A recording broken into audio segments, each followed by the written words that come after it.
Olá, igreja, graça e paz. Estamos aqui mais um dia para podermos louvar a Deus juntos e que você aí na sua casa possa reunir a sua família junto com seus filhos aí, que você possa glorificar a Deus com os cânticos que nós vamos entoar aqui e que os louvores possam engrandecer a Deus e que possa edificar a todos vocês aí. Amém?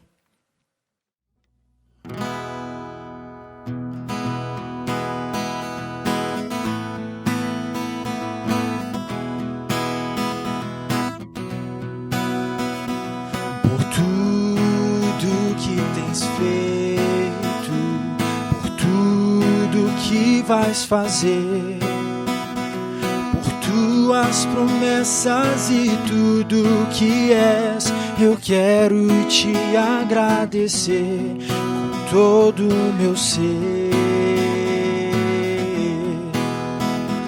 Por tudo que tens feito, por tudo que vais fazer, por tuas promessas e tudo que és, eu quero te agradecer com todo o meu ser.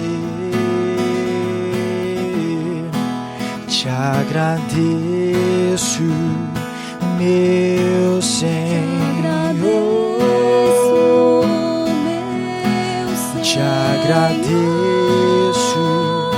meu Senhor.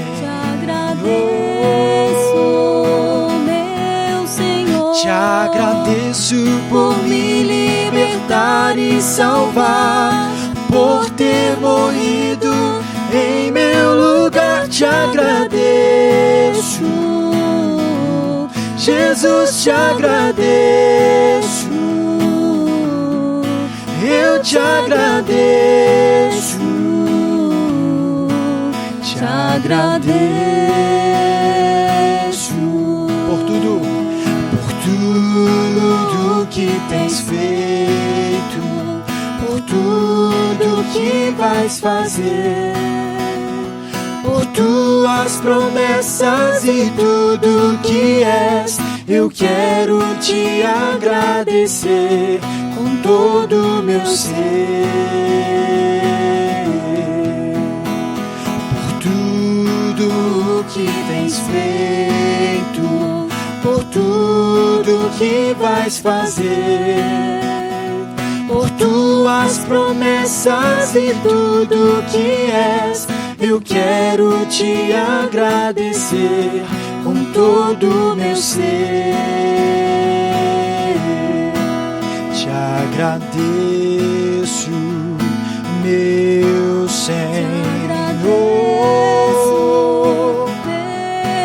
Te agradeço, meu Senhor. Te agradeço por me libertar e salvar, por ter morrido em meu lugar. Te agradeço, Jesus, te agradeço. Eu te agradeço, te agradeço, te agradeço, te agradeço.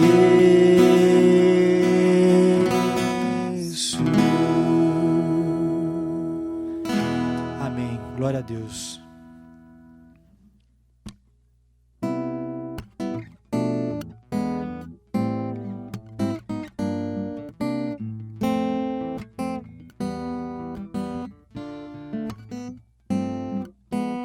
És a nossa estrela da manhã, Cordeiro Santo que nos trouxe a paz.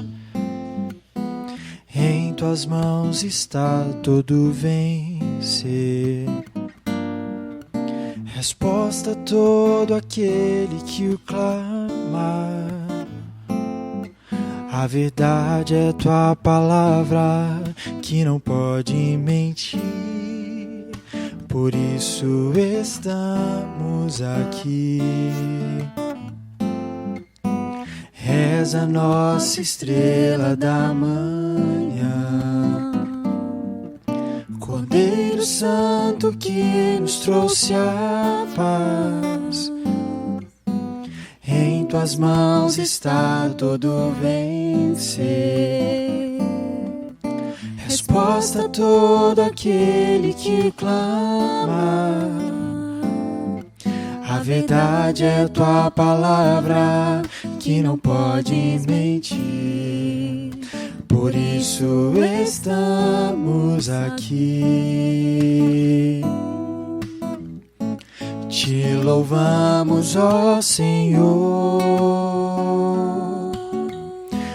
pelo teu imenso amor. Manifeste o teu perdão e poder. Só assim vamos te adorar para sempre. Para sempre, ó meu Deus. Te louvamos, ó Senhor, pelo teu imenso amor. Manifeste o teu perdão e poder. E assim vamos te adorar para sempre. Para sempre, ó meu Deus.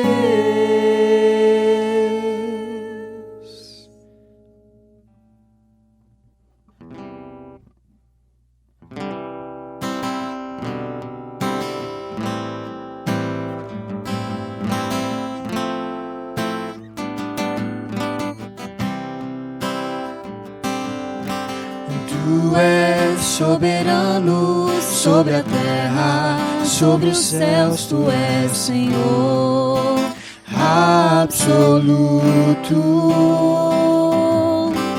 Tudo que existe acontece, tu sabes muito bem, tu és tremendo.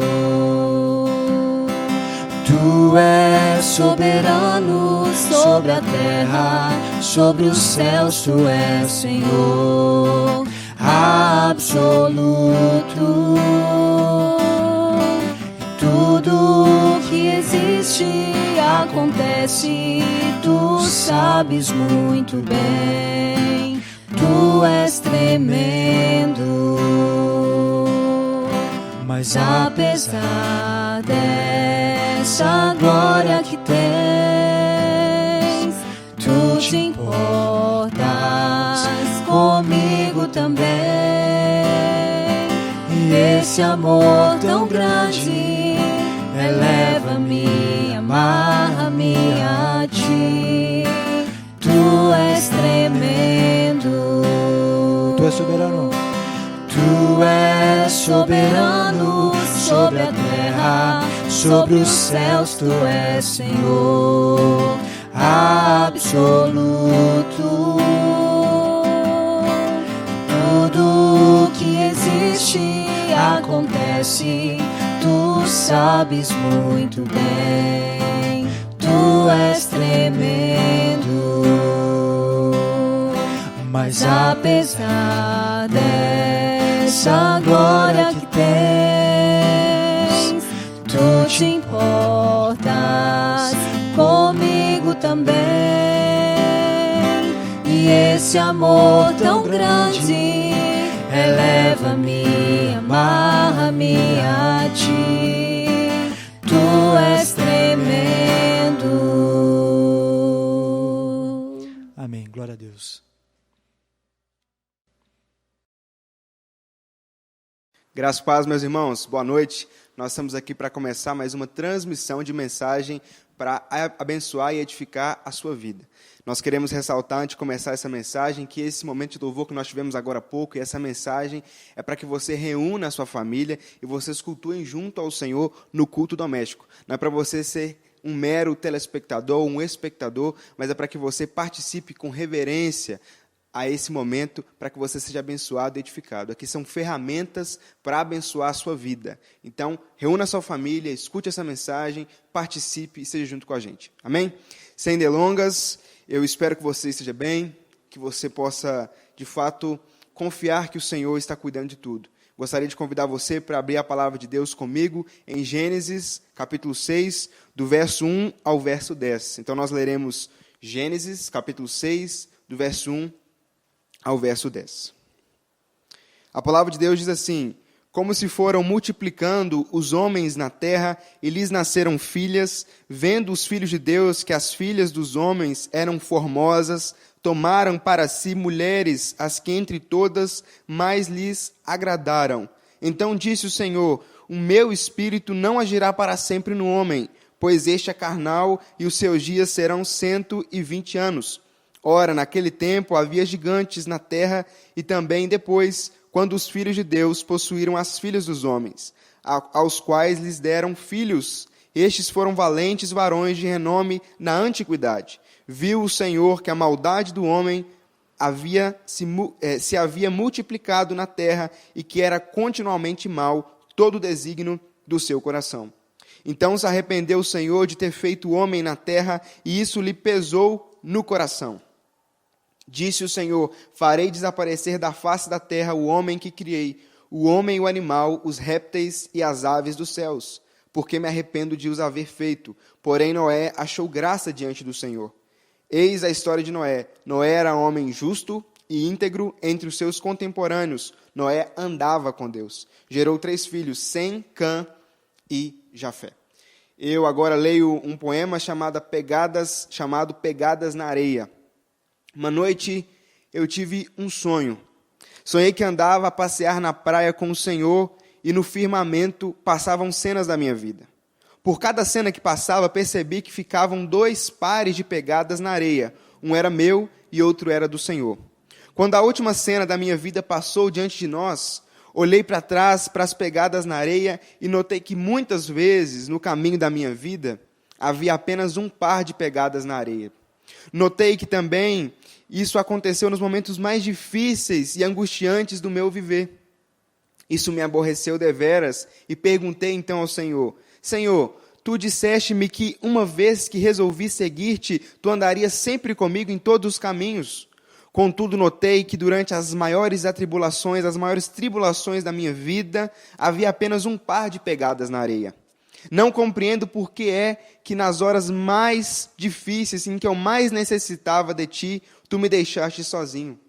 Então o Senhor respondeu: meu querido filho, jamais te deixaria nas horas da prova e de sofrimento.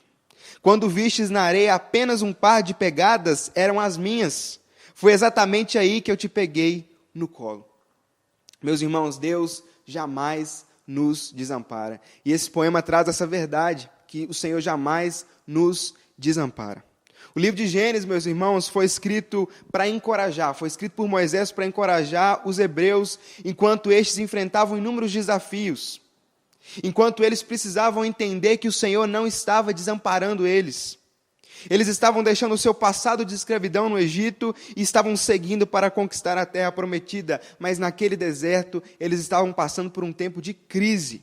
Um tempo em que eles corriam o risco de achar que o Senhor havia os desamparado. Gênesis é o magnífico livro dos começos de tudo, do universo, da humanidade, da vida, da família, das profissões, da desobediência humana, do aumento da corrupção a um nível altíssimo. E nós temos aqui também registrado o plano para restaurar a bênção ao mundo por meio do seu povo escolhido.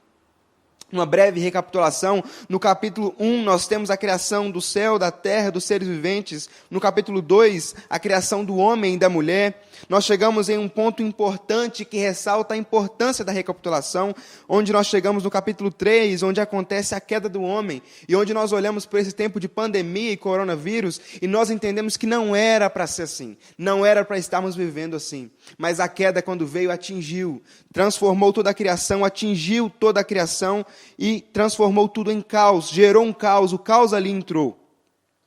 Em Gênesis 3. Gênesis 4, nós temos a multiplicação da raça humana e o primeiro homicídio de Caim e Abel.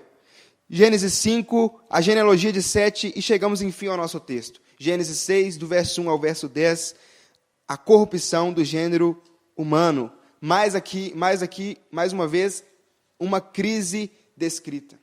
Mais uma vez aqui, um tempo de crise. E o que é crise? O dicionário define crise como um estado em que a dúvida, a incerteza, o declínio se sobrepõem temporariamente. Nós entendemos que crise, de acordo com o dicionário, é uma situação anormal e grave.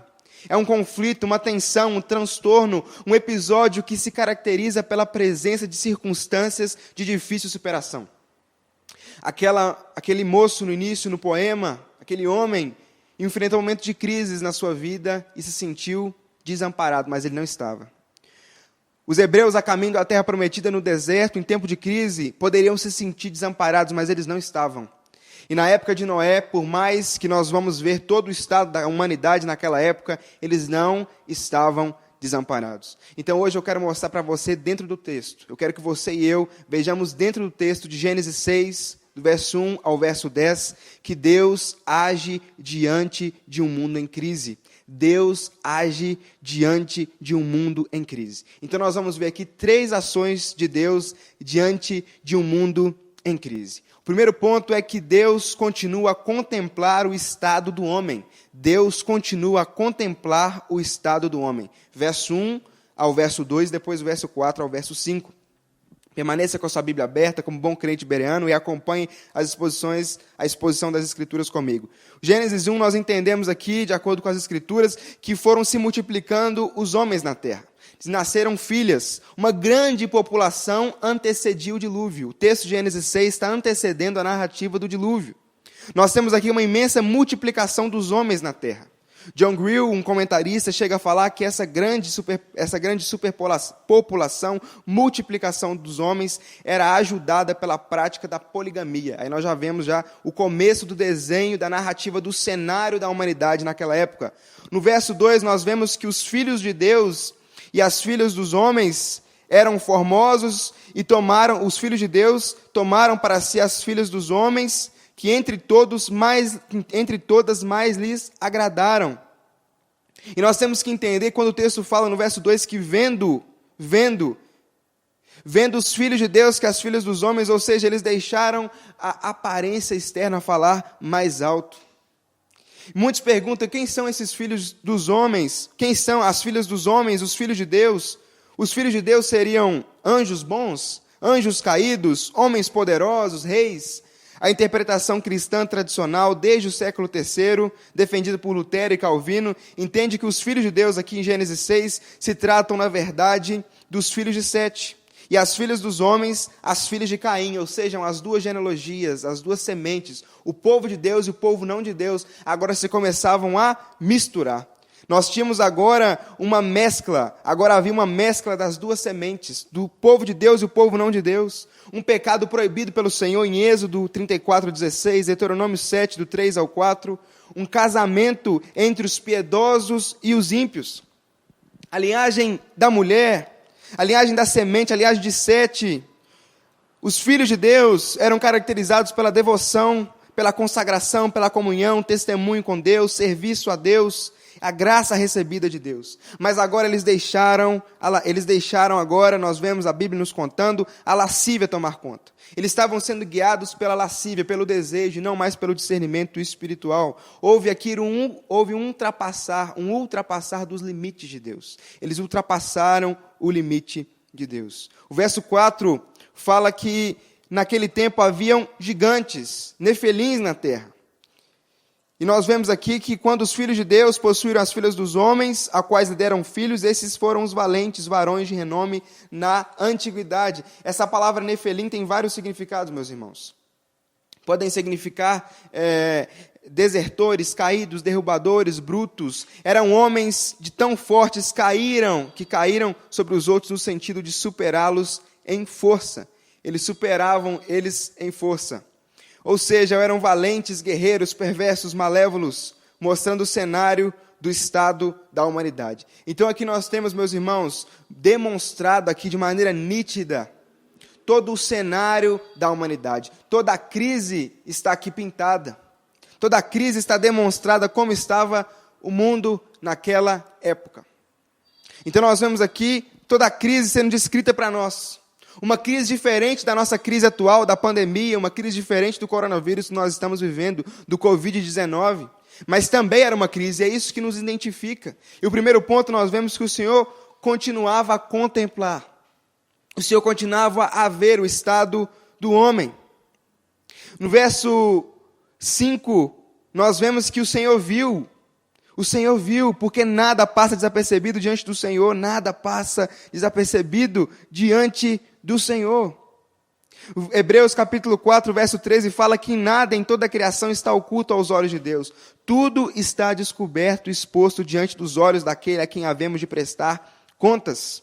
Então aqui o Senhor viu que a maldade do homem se havia multiplicado, demonstrando aqui uma intensidade de desenvolvimento do pecado, uma vívida expressão da profundidade e extensão da depravação humana, uma das afirmações mais claras e fortes a respeito da inclinação pecaminosa do homem. Tudo o que os homens faziam, todos os seus pensamentos, tudo o que planejavam era corrupto, era pecaminoso. Nós temos aqui um contraste claro entre a afirmação de Gênesis 1, onde tudo era bom. Antes o Senhor viu que era bom, tudo era bom, mas agora a criação andava por um caminho de corrupção, um caminho corrupto. Aquele aumento populacional proporcionava paralelamente também um aumento da impiedade e corrupção. Muitos pecados sendo cometidos em muitos lugares, em todos os lugares, por todas as classes sociais. Qualquer um poderia ver que a maldade do homem era grande. Uma corrupção dominante em escala universal. A degradação do homem estava interiormente completa. E nós temos aqui a menção do coração, a primeira menção de coração nas Escrituras, que se referem ao ser interior, à mente, à vontade, às emoções. Então toda essa crise afetando todas as áreas. Por todos os lugares se via essa crise. A palavra de Deus em Mateus, capítulo 24, verso 37, fala assim: pois assim como foi nos dias de Noé, também será a vinda do Filho do Homem. Porquanto assim como nos dias anteriores ao dilúvio, comiam e bebiam, casavam-se e davam-se em casamento, até o dia em que Noé entrou na arca. E não o perceberam, senão quando veio o dilúvio e os levou a todos. Assim será também a vinda do Filho do Homem. Então essa crise, esse cenário, essa corrupção, essa depravação de maneira mais nítida, é o cenário que a Bíblia nos relata que vai ser algo que vai marcar a volta de Cristo Jesus. Meus irmãos, o pecado que nossos pais decaíram lá em Gênesis 3, tornaram eles mortos em pecado, inteiramente corrompidos em todas as suas faculdades e partes do corpo e da alma. Sendo eles o tronco de toda a humanidade, o delito dos seus pecados foi imputado aos seus filhos. Nossa confissão de fé no seu capítulo 6 fala sobre essa questão do pecado. Não era para ser assim, não era para estarmos vivendo esse tempo de Covid-19, de coronavírus, de pandemia, como muitas outras crises que nós já enfrentamos, não era para ser dessa forma, não era para acontecer isso. Mas o pecado entrou na humanidade. O que tem guiado a sua vida, meu irmão, é o Espírito de Deus. O que tem guiado a sua vida, minha irmã, é as Escrituras, o discernimento espiritual, ou os desejos, a sua vontade, o desespero. O Senhor contempla não somente uma humanidade pecadora, corrupta, mas também o Senhor contempla o nosso coração. Nesse tempo de coronavírus, você está desesperado, ansioso, o que está te controlando, qual é o seu estado? Eu quero te dizer que Deus, Ele está vendo, Ele está contemplando essa situação em que nós estamos vivendo. Você está seguindo as ordens da palavra de Deus? Entenda que não há nada que Deus não veja. Isso deve trazer apreensão para você de que se você se desesperar, se você estiver em muita ansiedade, desespero, o Senhor, o seu Pai que cuida de você, Ele está vendo isso. Mas também deve trazer para você consolo de que o Senhor está vendo o estado de pandemia, de desespero, de crise que nós estamos vivendo. Então é algo para o macro e para o micro. Tanto a sua personalidade, o que passa no seu coração, o estado do seu coração, Deus sonda e Deus vê. Então, em tempo de crise, o Senhor continua vendo e sondando o seu coração. E em tempo de crise e de coronavírus, de pandemia, o Senhor continua vendo o estado da humanidade. O Senhor está vendo o que nós estamos passando, o desespero, as dificuldades, as aflições e os sofrimentos. Passamos agora para a segunda ação de Deus diante de um mundo em crise. Verso 3, verso 6 ao verso 7. Deus continua manifestando a sua ira e justiça. Então disse o Senhor: o meu espírito não agirá para sempre no homem. Ou seja, quando o Senhor fala de agirá, de contender, o espírito não mais trabalharia, não estaria mais protegendo, permanecendo, se esforçando. E o Espírito de Deus é a fonte de vida natural. Salmo 104 fala que envias o teu Espírito, eles são criados e assim renovas a face da terra. O Espírito é fonte de vida. O Espírito desempenhou papel ativo no Antigo Testamento. Através da vida de Noé, o povo não ouviu e sobreveio o juízo, mas o ministério do Espírito estava ali de pregação. Nós temos aqui, quando a Bíblia fala sobre e os seus dias serão 120 anos, indica a extensão do período de tempo até o dilúvio, durante o qual foi dada oportunidade ao ser humano de responder às advertências de que o Espírito Santo não continuaria paciente para sempre. Então eles tinham 120 anos daquele chamado, dessa palavra aqui, até quando o dilúvio veio sobre a terra. Então é o tempo que os homens tiveram de oportunidade. O verso 6 fala: então se arrependeu o Senhor de ter feito o homem na terra. Isso lhe pesou no coração. Nós vemos aqui nesses primeiros versos já a ira e o juízo, a justiça do Senhor se manifestando. O Senhor não deixa de ser justo, o Senhor não deixa de ser quem Ele é em tempo de crise. O Senhor continua sendo o mesmo e o Espírito Santo não estaria mais entre o povo. O Senhor sim seria justo.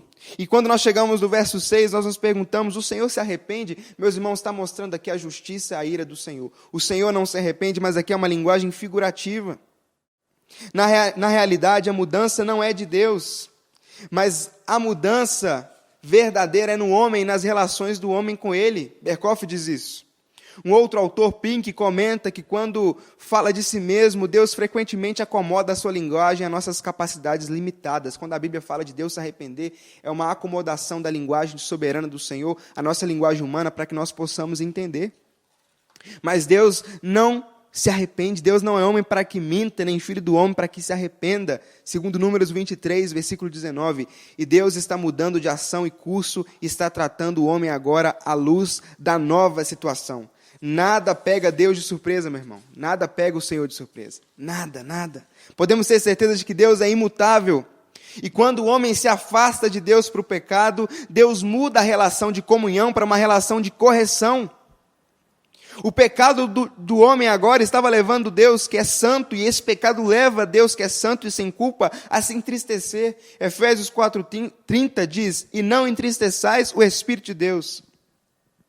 Nós chegamos ao verso 7, mais uma vez estamos vendo aqui a ira e a justiça do Senhor sendo descrita.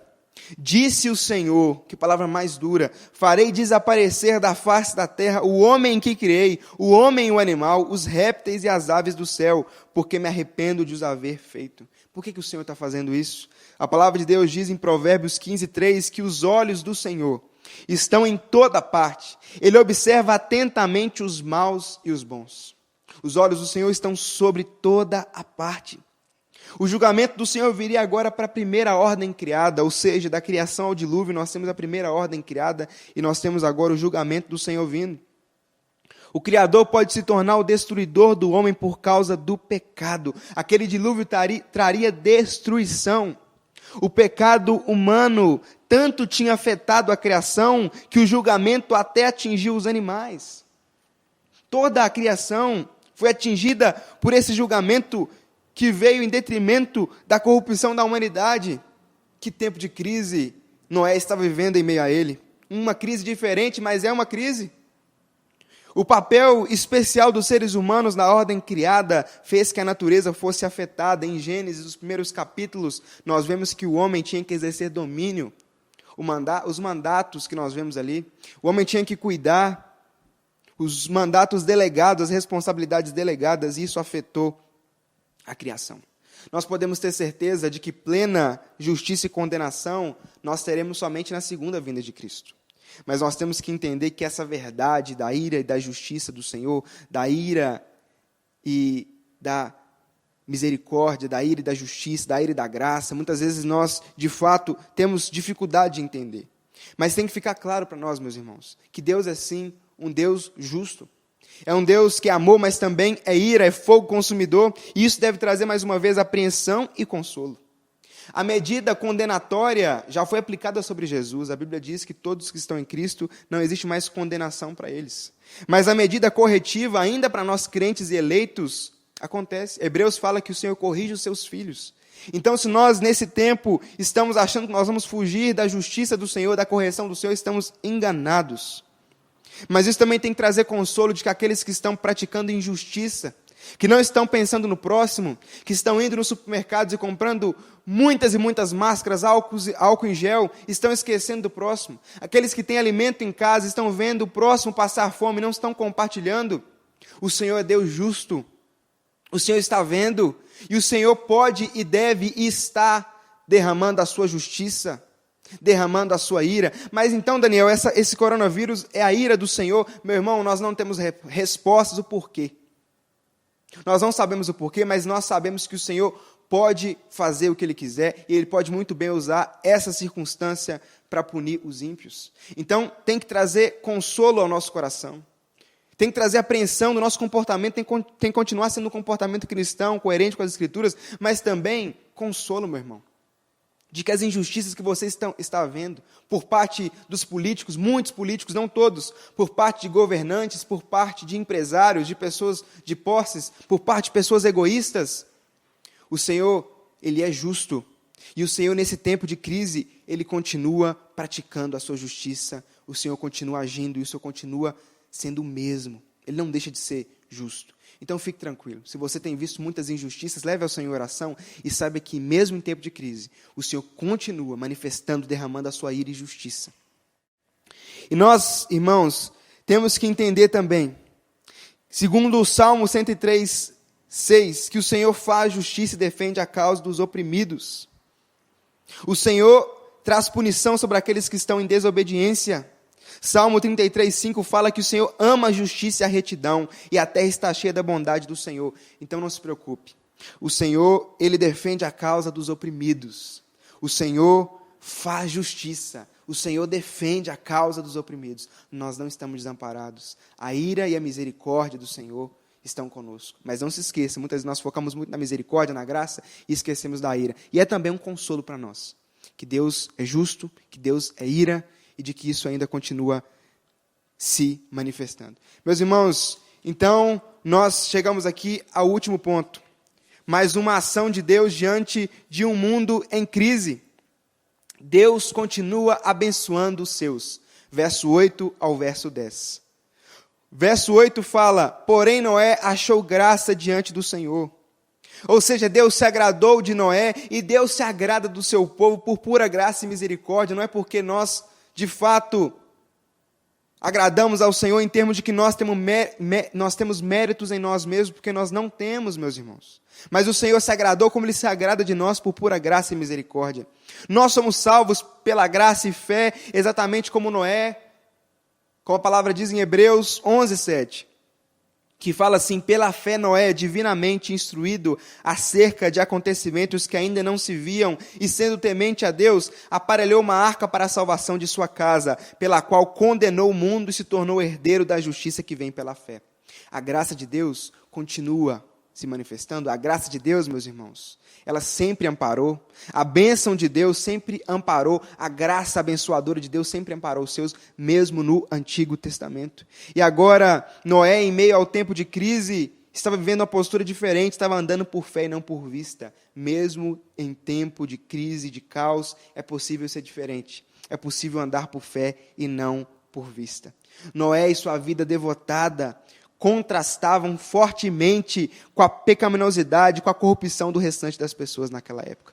Como será que tem contrastado a nossa postura em meio a essa crise com as demais pessoas que estão passando pela mesma situação? Verso 9 diz, eis a história de Noé. Noé era homem justo e íntegro entre os seus contemporâneos. Noé andava com Deus. Esta aqui é a primeira vez que justo e íntegro são usados na Bíblia. O par de íntegro e justo pressupõe que Noé está totalmente comprometido com a retidão, não dando aos seus contemporâneos nenhum motivo de criticarem a sua conduta. Esse andava com Deus é um sinal de graça em meio ao caos. O povo precisa ver um povo que continua andando com Deus. O povo precisa ver uma igreja que continua andando com Deus em meio ao caos. Esse sinal de graça em meio àquela corrupção, àquela crise, tinha um sinal de graça que era Noé andando com Deus. Tinha alguém que era diferente. Tinha alguém que emanava uma luz diferente. Alguém que estava sendo luz e sal naquela época. Esse andava com nós, esse andava com Deus, nos lembra da questão da soberania de Deus, da responsabilidade humana. O Senhor se agradou de nós por graça e misericórdia, mas eu, como dentro da minha responsabilidade humana, como responsável que eu sou das minhas ações, eu devo andar com Deus, e ele andava com Deus. Mesmo em um mundo corrompido ou caótico, é possível ser uma exceção e continuar andando com Deus. O mundo precisa ver uma igreja que continua andando firmemente com Deus, mesmo em meio à crise. Noé aqui, meus irmãos, é um tipo de Cristo, aponta para Cristo, porque a sua obediência garantiu a salvação de sua família.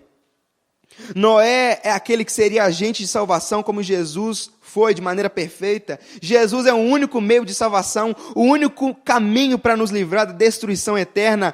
Noé e Cristo agradaram ao Pai. Noé e Cristo foram agentes de salvação para a semente dos eleitos, para o povo de Deus, do povo de Deus.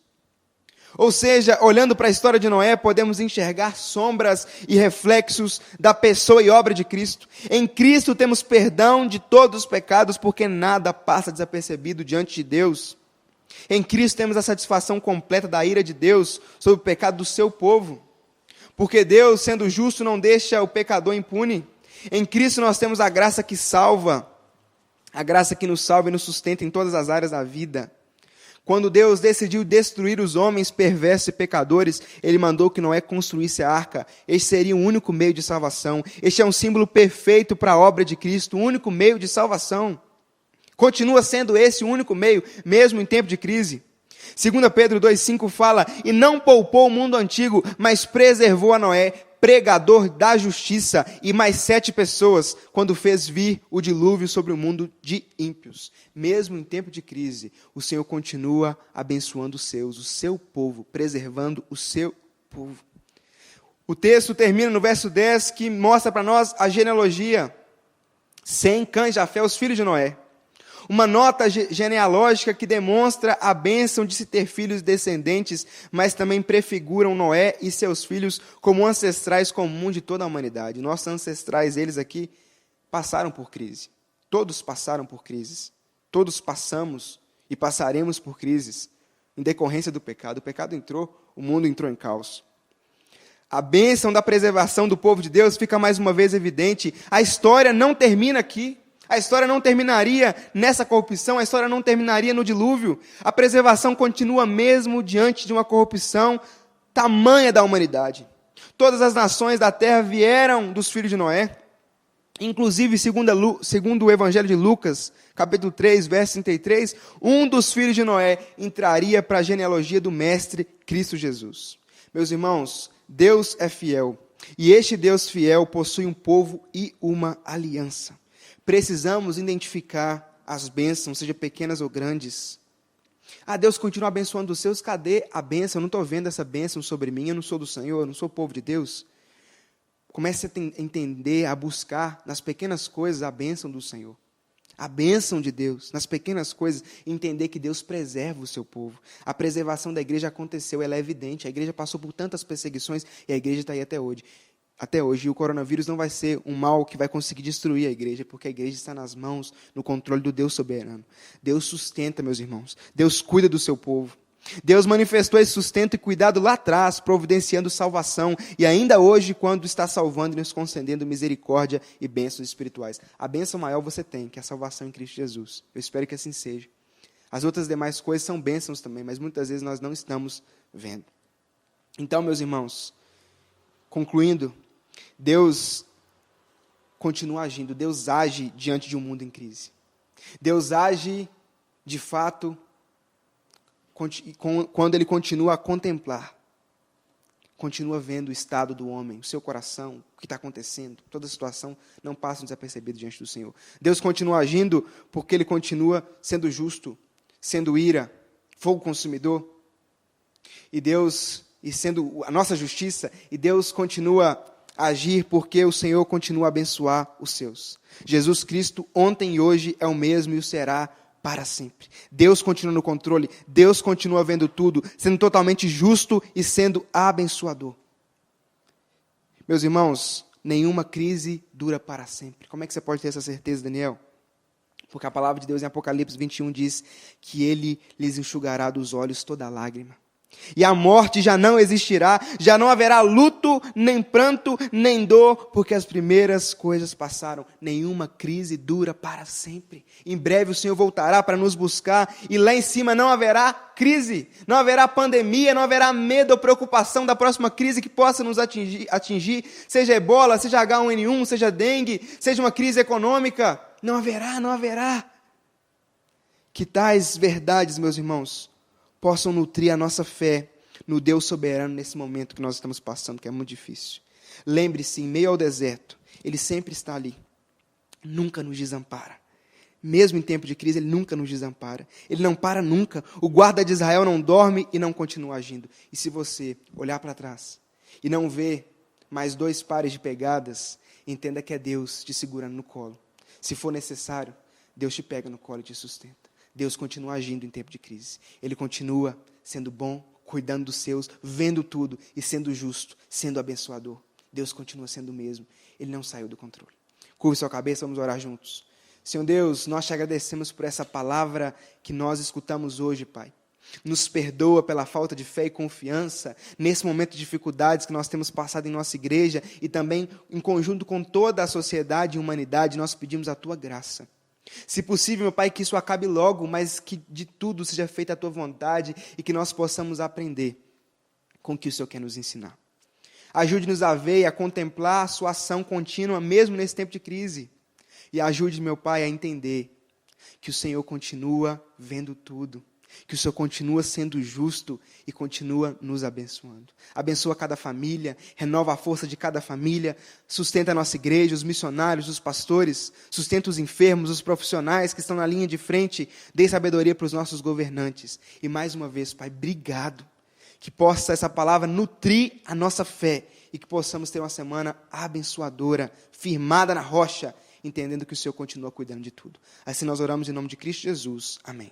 Meus irmãos, que Deus possa abençoar a sua semana, sua vida, sua família. Discuta com a sua família, ore, louve ao Senhor e lembre-se mais uma vez, isso daqui não é uma transmissão para que você seja um espectador, mas é para que você seja alimentado, se reúna, adore ao Senhor. Muito obrigado e Deus te abençoe.